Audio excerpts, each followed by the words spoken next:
भीषण अपघात, बांधकाम साहित्य घेऊन जाणारी पिकअप गाडी पलटी, चालक जखमी। धांधरफळ फाटा संगमनेर। आज दुपारी संगमनेरहून अकोलेच्या दिशेने जात असलेली बांधकाम साहित्याची पिकअप क्रमांक MS17BY 4338 धांधरफळ फाट्याजवळ अनियंत्रित होऊन रस्त्याच्या कडेला पलटी झाली। गाडीमध्ये बांधकामासाठी वापरले जाणारे ASC बॉक्स ब्लॅक्स भरले होते, जे अपघातानंतर रस्त्याच्या बाजूला विखुरले गेले। अपघातात गाडीचे मोठ्या प्रमाणावर नुकसान झाले असून चालक जखमी झाला आहे। त्याला तात्काळ जवळच्या रुग्णालयात उपचारासाठी हलवण्यात आलं। सुदैवाने या घटनेत कोणतीही जीवितहानी झाली नाही। घटनास्थळी रस्त्यावर ब्रेकच्या नागमोडी खुणा स्पष्टपणे दिसून येत असून यावरून वाहन चालकाने अचानक ब्रेक मारल्याचा अंदाज वर्तवला जात आहे।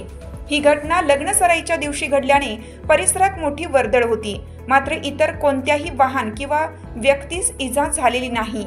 ही दिलासादायक बाब आहे। अपघातानंतर स्थानिक नागरिकांनी घटनास्थळी धाव घेत मदत कार्य सुरू केलं।